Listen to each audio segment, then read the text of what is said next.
Did not mean to play this intro, but here we are. We're not really here for the music anyway. We're here for the baseball talk. It is Guardians of the Future. Thanks for coming back. Thanks for hanging with me on an inconsistent schedule. It's the podcast that will never say die. It might go on vacation, it might go on life support, but it will never die. I am like the cockroach of podcasting. I'm always here, and whether you want me or not. And thankfully, someone wanted to join me, and it was Mike Mahoney to come back in. And I said last time we did this that I try to get this back onto a more, I don't want to call it a normal schedule, but a better rhythm than I've had this year. And I talked last time about how I've just had a lot going on this year from the podcast and personal stuff that it was hard to keep up that schedule. So, but we're back in a better rhythm, and I've got Mike here with me. We're going to talk a lot of Guardians prospect stuff. We'll talk some captains. We'll talk some Major League stuff. We'll talk some Double A stuff. We'll talk some depressing pitching news. We might even talk about an outfield top prospect not named George Valera. Oh, I gave it away. Not named Chase the Lauder. They're the same guy, right? They're the same guy. Can't stay healthy, lots of potential. That's the same guy, right, Mike? In the abstract, if you think about it. It's nice to join you again, Justin. It's always a pleasure. It is. I always love having you on because we talk baseball. Not generations. I think it was more eras ago. It feels like another lifetime in the Lake County press box. There were lots of conversations happening up there that wouldn't have been great to share on a podcast, at least not all of it, and or at least it would have been a Not Suitable for Work podcast. And I do like making this at least a PG-13 podcast. But I could say we've evolved and grown in the press box over the years, and now our conversations up there are pretty much baseball. Like everything we say up there could, if it got out, it wouldn't hurt anybody. It wouldn't make us look bad for the most part. Like maybe it was like 1% of things you'd be like, you know what, I wouldn't want everyone to hear that. But I'd say 99.9% of our conversations up there are baseball. Like, we do a lot of trivia up there. We try to stump each other. I got you guys pretty good on Friday. I know Ken got us both good on one of them. Yeah, it's definitely a fun environment, and one of the things that I really love about being able to do the job I do at Lake County, which will be probably the biggest portion of what we talk about today, is Lake County guys that I've seen, have the privilege of seeing. But yeah, just being able to be in a press box and be around a bunch of people that love baseball, love telling each other about baseball, and love giving people an opportunity to express it. It's truly a great time up there. So I'm always happy to talk with people that are up there, and I would not be embarrassed of the leaks. Yes, I'm really glad for that. Anything that it got out now wouldn't be as bad. The reason we had one of the trivia questions, I'll save it to the end. I'll put the question out there. Maybe someone could comment. But there was a gentleman wearing a 00 Cleveland jersey on Friday night at Lake County, and the name was Nobody. And I said, okay, who's the last Cleveland baseball player to wear the number 00? And I'll reveal the answer at the end because nobody in the press box got it. So I felt pretty good about that one. Oh, you already forgot. Okay, we'll see if we can get to the end. But I don't know what it says about me that I remember this person, but definitely says that I have a lot of things in my head that probably don't belong there, and things that should belong there don't. But let's talk some baseball stuff real quick. Let's jump into Parker Messick to start this one off, because I feel like we got to start on a positive note, because it's been a rough week. Let's be honest. It's been a rough week for Cleveland baseball. But Parker Messick, was the bright shining light. And the best compliment I can give Parker Messick is this. We've seen him grow so much. Like, I know we both saw him in Lake County. You saw him plenty. And I feel like he's definitely grown since his time there, which he should. That's what he needs to do. But in his start in Arizona, man, he looked like a guy who had been there, done that before. Like, his first inning was a little rocky. And then after that, he just went out there and pitched like he'd done this 100 times before. And I think that's the best compliment you can give a rookie, is that you go out there and you pitch your game, and even though he said he was floating on cloud 9 the whole game and didn't remember, or it was like an out of body experience, for him to go out there and pitch the way he did, man, that's really impressive, and it really excites me to see what he's going to be going forward, because I don't know that I ever projected him to be that good. And it's not to say we expect 6 innings of 1-run ball every time out. That's not realistic. Right.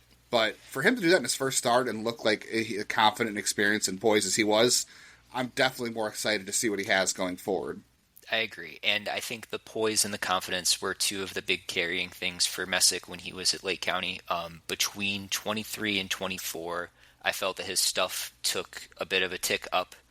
I think that observations have borne that out. He was throwing harder in Double A and Triple A this year, or Triple A this year exclusively. And it's been nice seeing him kind of grow as a pitcher, grow into his stuff a bit more. But the poise and the confidence have always been there, and he's needed it. He had a bit of bad luck in Lake County on a number of occasions, and there was also a point in time where I was worried he might not be efficient enough to be an effective starting pitcher.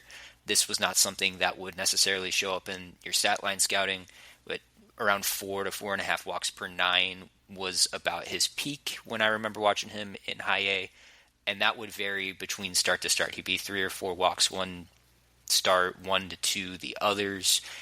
But when he kind of got lost in the sauce a little bit and struggled and got into heavy pitch count innings, he did manage to pull himself out of it without lighting the house on fire a majority of the time, save for maybe his second start at the level. So he is a guy that really relies on his pitch ability, and he has the poise and confidence to pitch with his stuff. I think that's huge. I think we've seen the difference with guys like Logan Allen this year at the major league level, just to trust your stuff and know that maybe this is not a good thing to say after yesterday's performance by Mr. Allen, but body of work for the year, having the confidence in your stuff to pitch it in the zone and trust that it's good enough to get the job done is a big deal, and Messick has gotten to that point. Yeah, it is trusting your stuff a lot, and I we talked about this after his spring breakout game, and I said, don't doubt him, because I think he has the mental part of this game down. I think he does trust his stuff. I do feel like he's pretty confident what he can do, and he's not afraid to have a little bit of motion out there, which is fun. Like, he was fired up after some double play and some strikeouts. Like, he was fired up, and that's fun to see.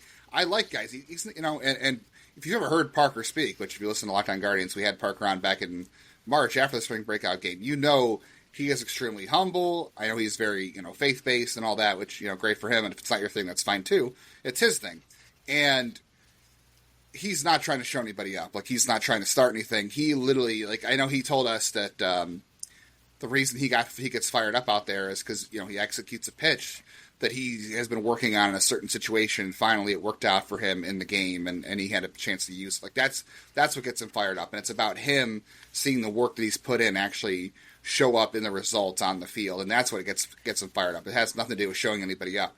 But I like that. I think that makes it more fun when you see the guys that are fired up out there. Like Ben Lively, was not afraid to be that guy either. I missed the heck out of Ben Lively in this team this year because he was, always so interesting in the dugout, but also interesting on the mound. But you're 100% right, too, on the aspect of efficiency. That's the one thing I've been writing about all year for him, is that he really needs to get to a point where he can be more efficient because, my goodness, like Tanner Vivey, Gavin Williams, Logan Allen, Joey Cantillo, what do they all have in common, Mike? They are not efficient for the most part. At least this year they haven't been. And that's the one thing that Parker had to work on, and he hadn't really ironed all that out at AAA, but they needed a starter anyway. Mm-hmm. And for him to have probably one of the most efficient starts we've ever seen him have, and his major league debut is even more incredible. Yeah, I don't know if I've ever seen him work into... I might have to go back and look. I don't remember seeing him pitch into the 7th inning. Now, they were a little bit careful with Parker in his development. He started at Lynchburg. He took forever to get... It felt like he took forever, I should say, to get to high A. And then once he was there for too long. Yeah. But even in all that time, I don't remember seeing him pitch into the 7th inning, at least not clearly. It could have happened. But this was working deep into the 7th inning. He had a chance to go full 7 in his first major league start. That was very impressive to me. The other thing is that I really have to laud the organization for deciding that it was time to let him go and let him go up to the majors and make that start, because it's getting to be clear that he didn't have a whole lot else to prove. And Joey Cantillo, I really am excited for what he could be, but it's also very clear he's not where he needs to be yet in terms of efficiency, and he can grenade your whole week with one outing. And lately, you wouldn't be so concerned if you had more stability in your rotation for that to happen. But with Bybee struggling with his efficiency, with Gavin Williams occasionally letting it go on him too, they were an organizational point where it made a lot of sense to let the younger guy go and see what he can give you. And I'm excited for what he'll do for the remainder of the year. It's at least a reason to tune in every 5th day if you're a little burnt. Yeah, that is kind of how they're going to have to finish off the rest of the year. I think is that motivation to watch is going to be on the Parker Messicks and the CJ Kafises, the Kyle Manzardos, and whoever else, I don't know. I guess we're going to find out. Also, can I just say, I love Major League debuts. I've always loved them. Because, guys like us, we watch these guys come up through the system. So it's like you really have seen them for 3 or 4 years. You really get to kind of know them as players. You hear their stories. You watch them week in and week out. And it almost feels like, I don't want to say like a student or a kid, but it's kind of like that. When they go through, you're like so proud. You're like, yes, I loved that I got to watch this guy at Lake County, and now he's in the majors. That's so fun because everybody else gets to see the things that you enjoyed about watching him. And I also love watching the parents too, because you could, every time the broadcast goes to the parents, you could see that they are literally hanging on every pitch. They are living and dying. It's like a postseason game for them. Like what we feel in the Guardians in the postseason, they are living and dying in every pitch with Parker Messick. So I thought that was super fun to watch and just see the family's reactions and emotions and all the things they went through that day with him. And probably jet lag too, getting from Florida to Arizona in 24 hours notice. Yeah, that's tough.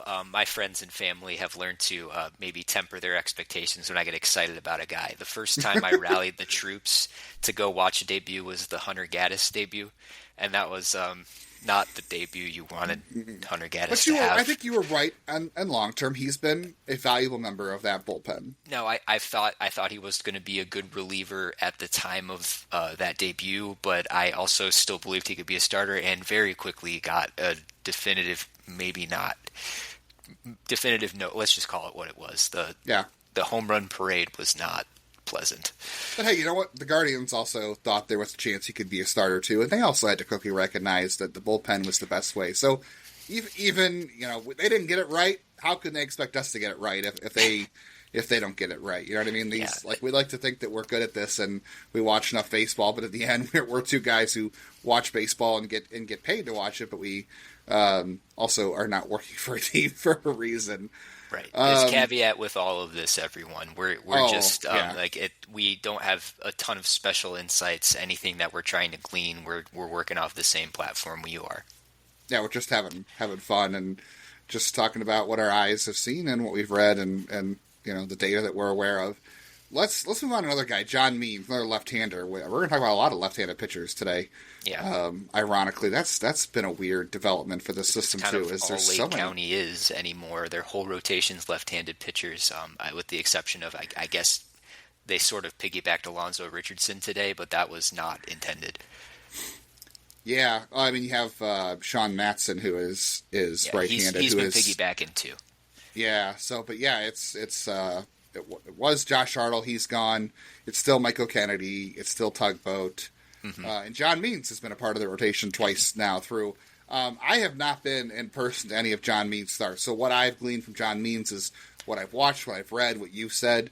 But I have to say, like, the little bit I've heard and I've seen, I'm pretty happy about. I don't know if this is going to be, it's not going to be for 2025 because... No. If they're not then buried yet, they've got one foot in the grave. So I don't think John Means is coming up and Matt Boyding the rotation and being their number 2 or 3. But I at least am interested to see if they bring him up in September what he can do, and maybe he's a guy that stabilizes some of this in 2026. I mean, that's what it looks like to me. Is there's a chance there for a guy who's had 2 Tommy John surgeries to come up and be at least a stabilizing force in the rotation, a bit of a veteran that, this team might need. Because who is the longest tenured pitcher in that rotation? Is it Tanner? I mean, Gavin, Tanner, and Logan all came up at the same time. Messick's a rookie. Cantillo is young. Allen, like all those guys came up at the same time. So they don't really have a veteran in the rotation. So maybe from that aspect, it's the most intriguing now that I think about it. Yeah, it would be, well, obviously Ben Lively's not available, but we're... Ben Lively healthy, he'd be the most the most veteran pitcher, and he wouldn't be the most tenured on the organization. I think that would be Tanner Bybee. In any event, John Means, 88 to 92 with the fastball, and I've seen 92 once or twice. He's never been a power pitcher. That's not his game.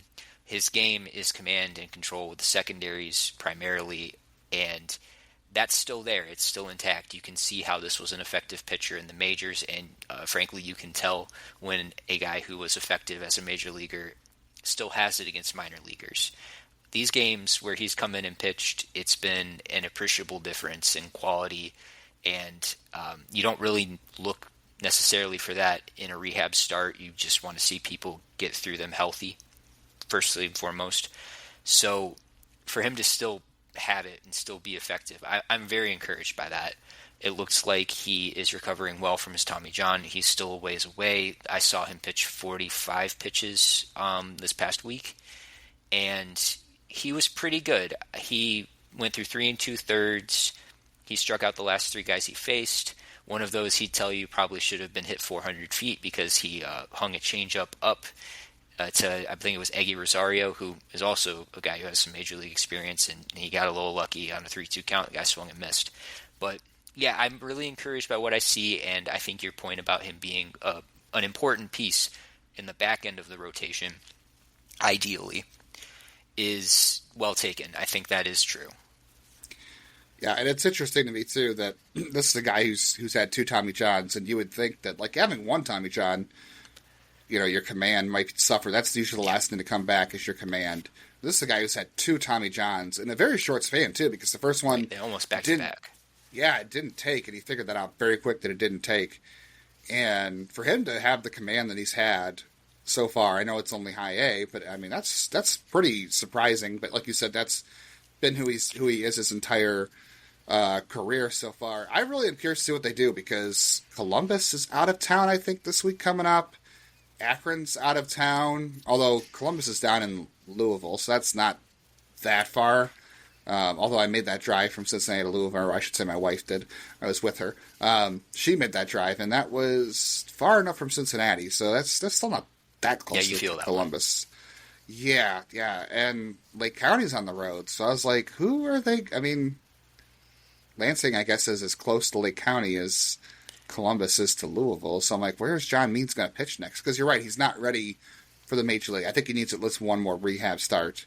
Right. I don't know where they're going to send him without any affiliates being at home. That's very unusual for all of them to be on the road, by the way. Usually, one of them is usually at home. But that's also because the Guardians are at home. And I don't know if they're like working together on this, but it feels like because the affiliates are so close, they want the Guardians to be at home when the affiliates are on the road, so there's no takeaway in ticket sales, which I've heard before.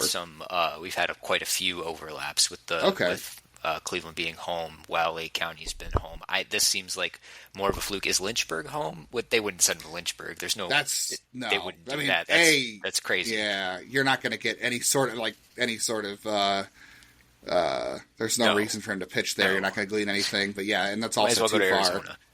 Right, yeah, exactly. So, I don't know. I guess probably makes the most sense to send him to Louisville. Let him go to AAA.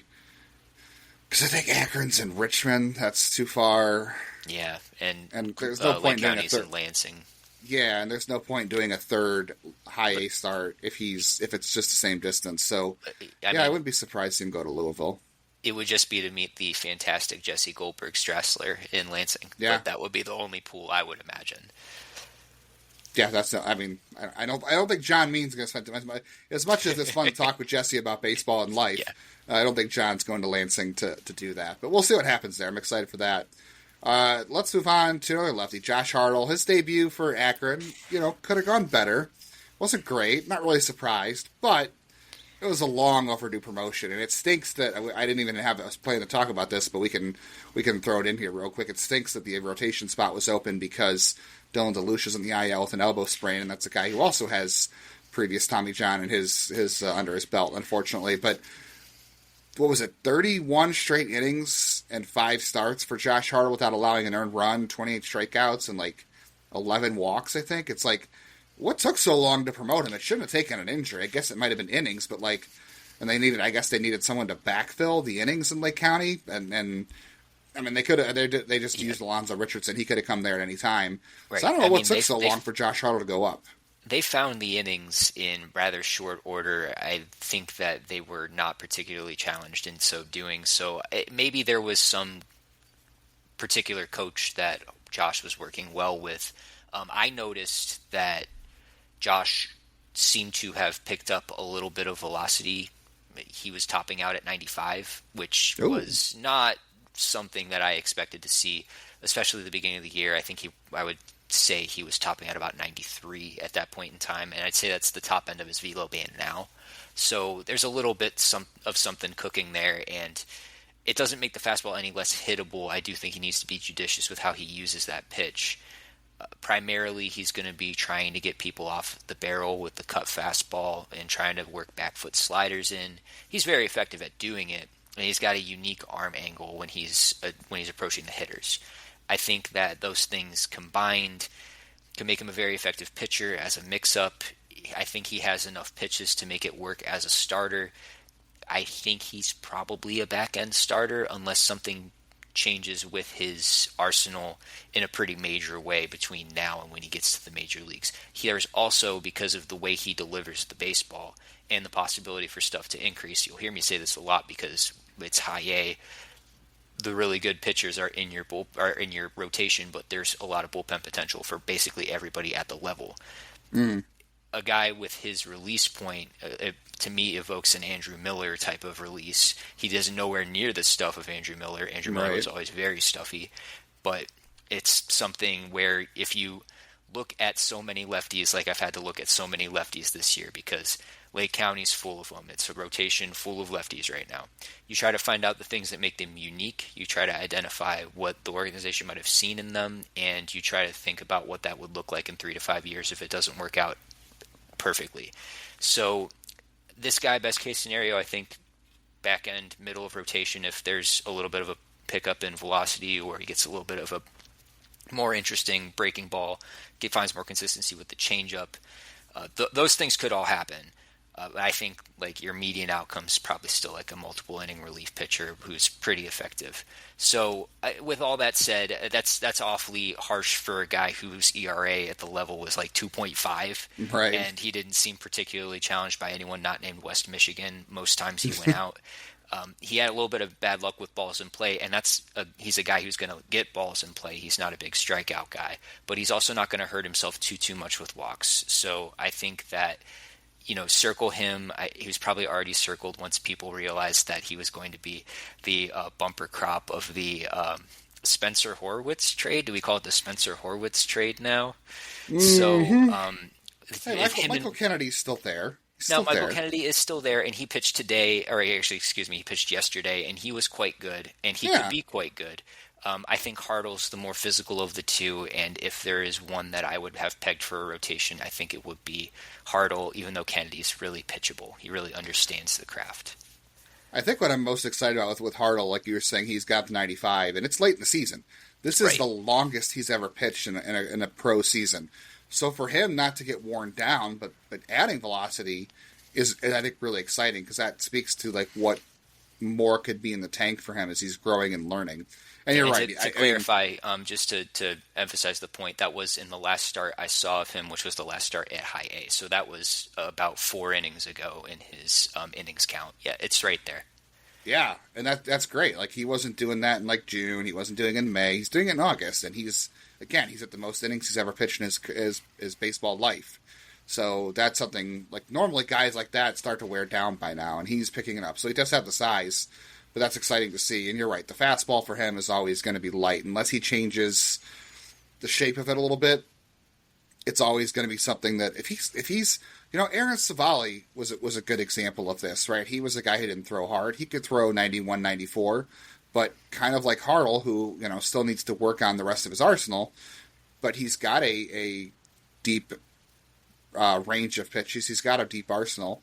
He's got to refine it. But Aaron Savali for years was an effective pitcher who was less durable than Josh Hartle, and he had a good command, like I think like Hartle does. Not necessarily a bat misser, but Savali had good years where he kind of flashed as a 3, and when he was healthy, and you got a top 100 prospect for him when you traded him.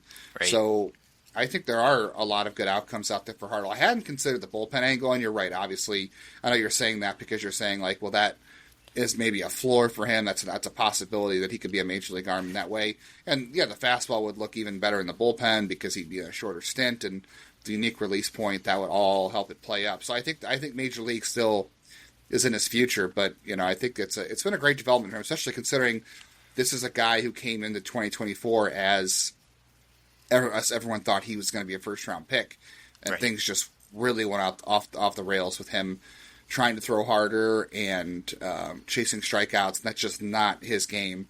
But now it's all coming. I mean, the strikeouts aren't there totally, but now it's all coming naturally for him, which is why he was such a great fit for Cleveland. Cleveland wanted him. They wanted Khal Steven, who I want to talk about too. Those are two guys they wanted to draft, but they got picked right in front of where they were going to take them, and now they're both here, and now they're both looking exciting, and that's what we have to focus on right now in Cleveland baseball is getting back to the pitching factory, and Messick and Hartle and Steven could be all part of that.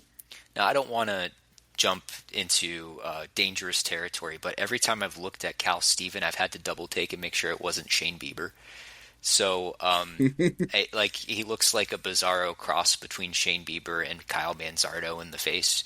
So when you have that going on, and then like the posture's similar, and he's traded for Shane Bieber, and you look at his lines and you get excited because he's got really good strikeout stuff. He's pretty low on the walks, less than 2 walks per 9. Was this his first outing for Akron today?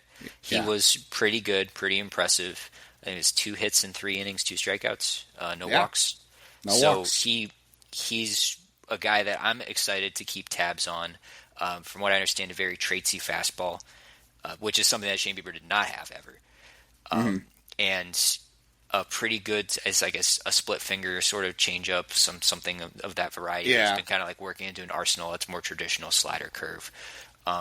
So I want to keep my eye on him. I haven't seen much of him pitch because I was, unfortunately, I'll say fortunately, actually, I was working a game today while he was pitching. But I'm very excited to see him, and I'm excited to watch all the guys that Cleveland circles back to in a really deep pitching class for them already. Yeah, a couple of those guys did make their debut. Joe Yoki's been up at Lynchburg, hasn't been great, but he's there. He's there. He's there. Chase Mobley made his debut on Saturday, 10th round pick who got paid like a second round pick. He's also there. Also there. And Braylon Doughty is also there in spirit. Yeah. He was the best part of that draft class among pitchers. I still think he will be, but anytime I hear, I'm literally telling you, I got the email from Lynchburg about the move. And I'm not kidding when I literally felt like almost like a shock to my system, almost like an out-of-body experience. Like I tweeted, my soul left my body when I saw Braylon Doughty injured list, and I was like, please, dear God, let this be an innings thing. And it's not an innings thing; it's a shoulder inflammation. And the Guardians are saying it's not. They're not that concerned, but I would be hard pressed to believe they're going to let him pitch again this year. They're going to be overly cautious about this, which they should be, because Lynchburg is in the playoffs. So he's not going to pitch this week. I would be shocked if they let him pitch in the playoffs, but we'll see. But yeah, you want to wear the kid gloves with him. But man, he's been so fun to watch this year. The fastball command is there. The shape of the fastball's there. The poise and maturity for a 19-year-old is there. The curveball looks fun. It's just all there, and I really am excited to see him in Lake County in 2026. But I just hate. I was like, okay, if it's an injury, let it be a hamstring, let it be a knee, let it be not even at the worst a core muscle injury. Yes, anything but his right arm, and unfortunately his shoulder inflammation. And so I think that shoulder inflammation is something that basically all pitchers deal with all the time. And when I see that as a reason for someone going on the injured list, my hope, and this is just hope, it's not based in anything else, is that this is their way of saying, I want to make a roster spot to make some other promotions. I don't know how much you need to do that at Lynchburg, but this is my fan fiction. And here's this guy who's already pitched 85 1/3 innings this year. I think that for a debut season, that's a lot of innings. And I would have liked to have seen him close out to like 100, but this is a 19-year-old kid. I'm going to try and take that tack towards it and hope that by spring training this is all a moot point. But yeah, the traits are very exciting. The incredible, I pulled up Fangraphs just to double check the innings count, but his 368 BABIP, and for him to be still like managing an ERA and having a FIP well under 3 for the year is really impressive. The command is something that no one has at low A, and he has a really advanced feel for throwing strikes. So I'm very excited to see what the next steps look for him. And you're right, the stuff is good. The complete picture as a package is very advanced. I think you mentioned on Friday that he reminded you in the way that you like kind of follow him as Tristan McKenzie when he was a younger pitcher coming through the minors before the shoulder, whatever happened, he like fell apart. He was like he was like in the rotisserie chicken, like he was like his shoulders just disintegrated for a year and a half. It was strange.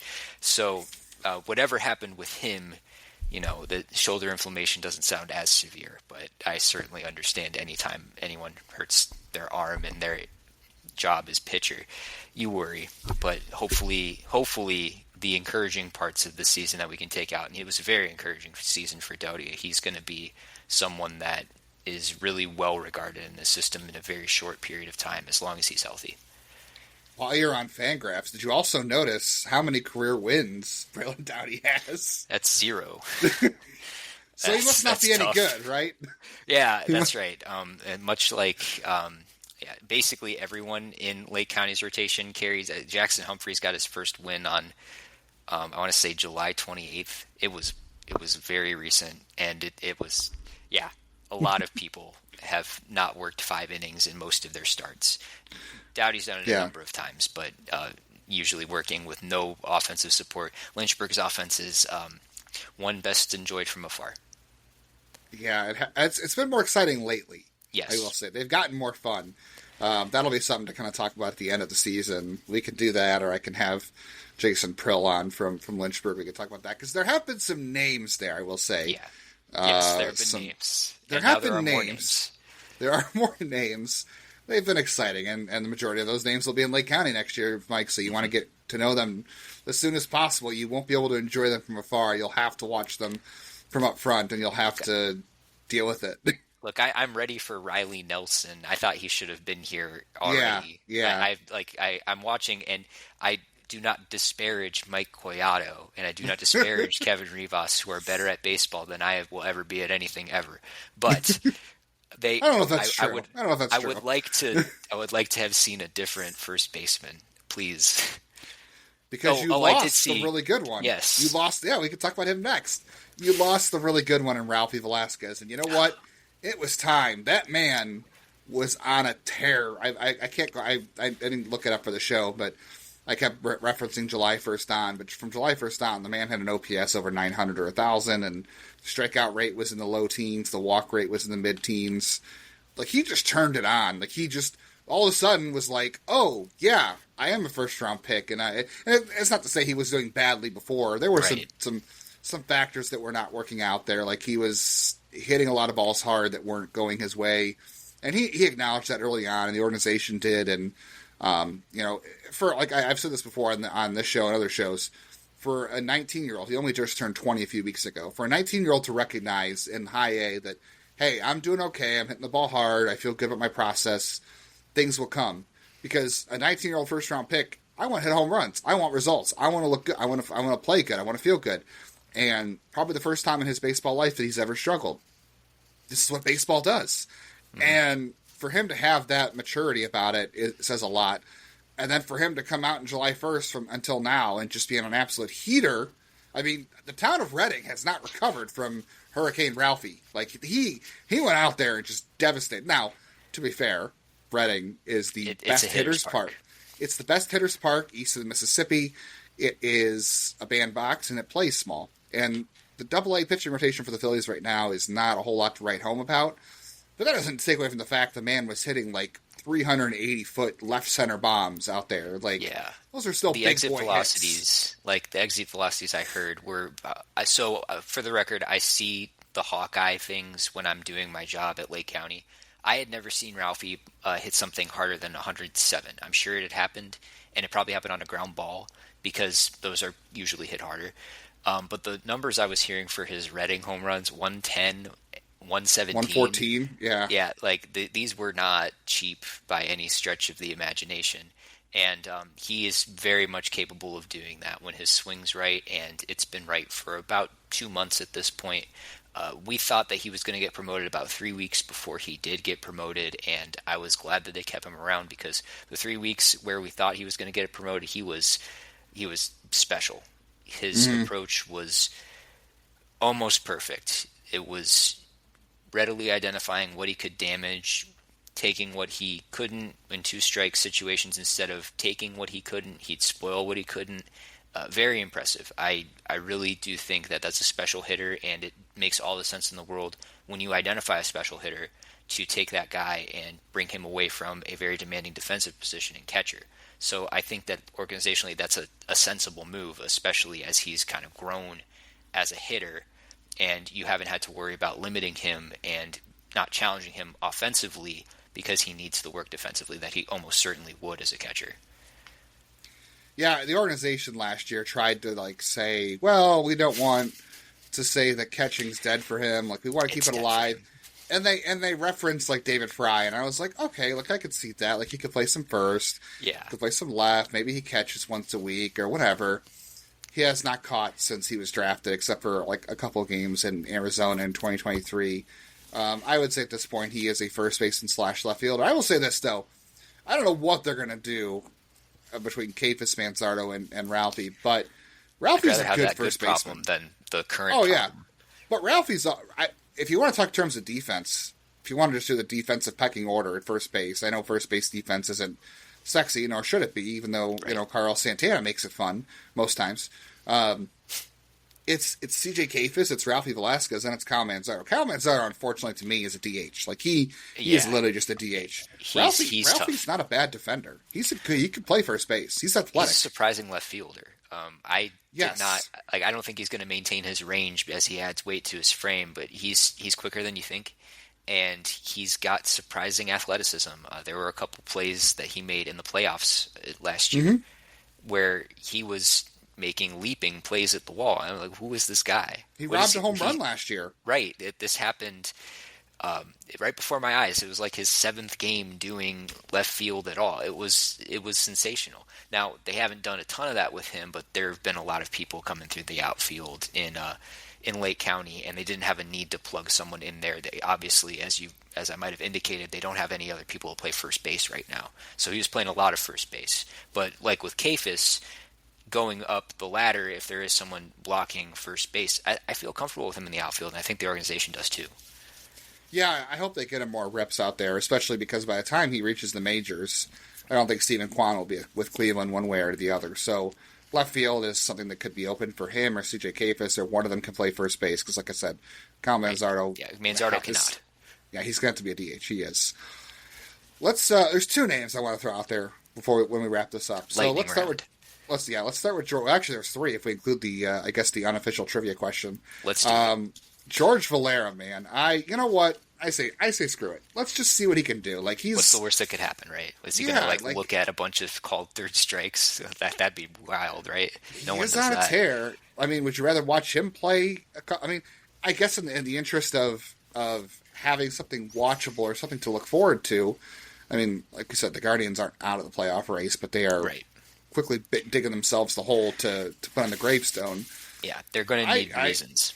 I would like to see George Valera at least finally get called to the majors, because he's worked so darn hard, and I hate the injuries that have happened to him, because I do think he's a talented player. He is. Do I think what he's doing at AAA is going to sustain at the major league level? Probably not. He's been on a heater, he had the cycle, and he's been pretty good, and but at least let's see it. I don't need to see Nolan Jones anymore, No. They can't take away the bats from CJ Kefis, but let's just see what Valera can do. And if you decide in the offseason, you know what, we've got other 40-man things, then you trade him or you move on. But sure, let's just they did that with Will Benson, right? Will Benson played a little bit in September in 2022, and in the offseason they traded for your favorite player, Stephen Hasier. So Justin Boyd. And Justin Boyd, that's right. They traded Will Benson for 2 of your favorite players. Of my favorite players ever. So why not let Valera get a few weeks in the majors, see what's up, and then if you get an offer in spring training and you have other options, then you can bring Steve Hasier out of retirement again and trade for him or something. It's fully in favor of giving Valera a crack at it. I think he deserves it. Yeah, I do too. And like you said, what's the worst that could happen? I didn't plan for this name to come up, but because I just thought about it with the pitching thing, and I've had people ask me about it, and this is a name you and I have talked about before, Yorman Gomez. Yeah. This is going to sound crazy, but just stay with me here. Because the Guardians have not had a lot of international pitching prospects that come through their system, we've seen a lot of them, and they're guys. They come, they play, and they seem like nice kids, and they move on after a couple years because they aren't it. Yeah. Yorman Gomez is the best international pitching prospect the Guardians have had since Danny Salazar. Yes, and embarrassingly for me, I was going to say Genmar Gomez, who predates Danny Salazar and is not better than Danny Salazar. Was a good pitcher, but boy, Genmar Gomez, jeez, that's Yorman Gomez, he has juice. He's got a good fastball. I don't necessarily love the shape. I think it's a little hittable. He struggles to put people away sometimes, and efficiency is going to be a concern, like it is for a lot of young pitchers. But I think he has 2 breaking pitches, one of which is actually good, and the other one might become good over time, that curveball. And I think his changeup is serviceable. I think there's a pitcher in there. I do. I think of the starting pitching prospects, I'd have him as my 3rd or 4th in the organization at the moment. I told Lamole, I said, I think this guy reminds me of Xavier Curry, because Xavier Curry had a decent ride in the fastball, but it was hittable. The velocity was just okay. I think you were the first one to tell me that Yorman Gomez saw a velo bump this year, because before he was 91, 93. Now he's like 92, 94, topping out at 96 at times. I've seen him up to 98, but it was like once or twice. I don't think it's sustainable. The only other guy with a similar number in the organization this year is Dylan DeLucia. Yeah. Both, ironically enough, 6 feet tall, not very big guys. But like Gomez reminds me a lot of Curry. Obviously, he's got more velo. We just talked about that. But the fastball shape is like, it's okay. There's some carry to it. There's some fringy to good secondaries. Curry didn't always hold his stuff late in the games. Gomez has been the same way. So I think that maybe the end game here with Gomez is he's a good reliever.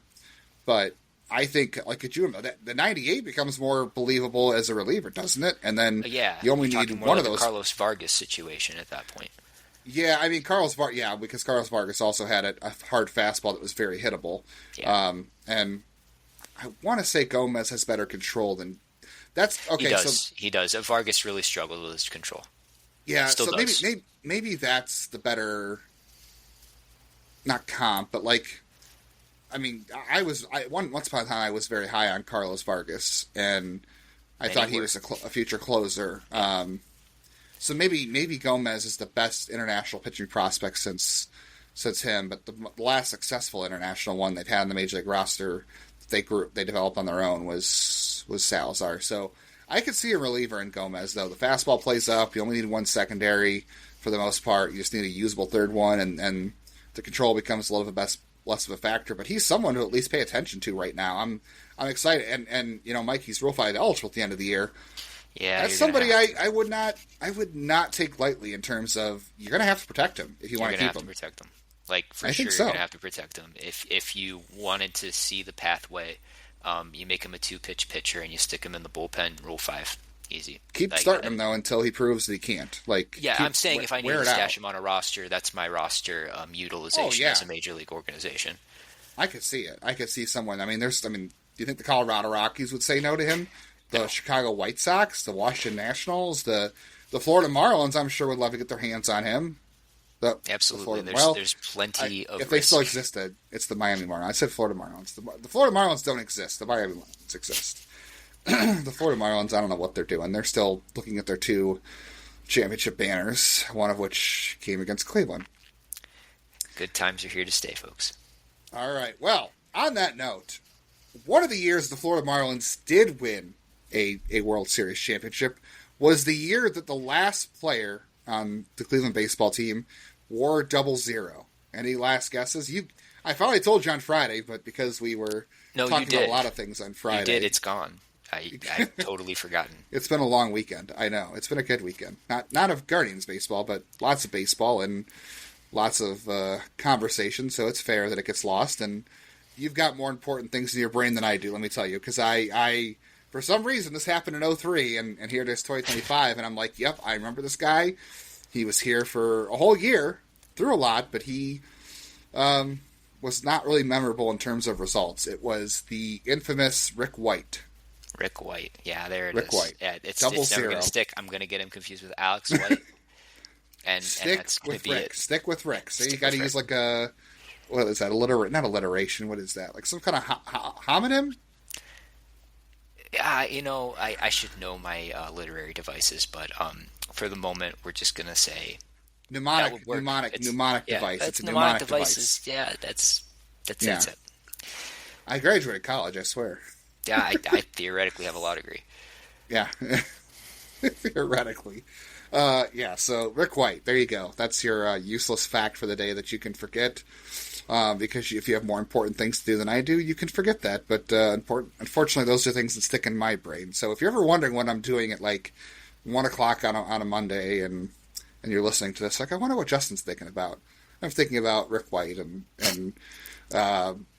David DeLucci and David DeLucci.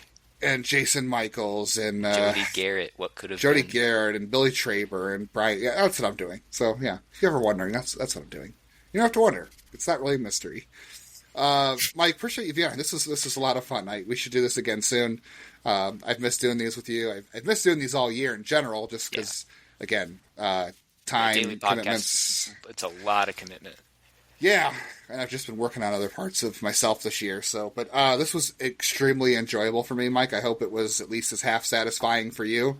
But I had lots of fun, and I hope everybody listening had lots of fun. And if Mike wants to come back, you're always welcome. And if we have something to talk about, I'm sure we will, and we'll have a lot of fun doing it. And I hope you had a lot of fun listening. And please watch Guardians baseball for the last couple weeks. Pay attention to the minors. Look for the silver linings, folks. Watch Nick Enright. Yeah. We'll start looking for 2026 because as of right now, hey, everyone's got a clean slate as of November 1st of 2025. So thank you, Justin. It's always a pleasure to be on. All right, see you, Mike. See you guys. Thanks for tuning in. All right, take it easy.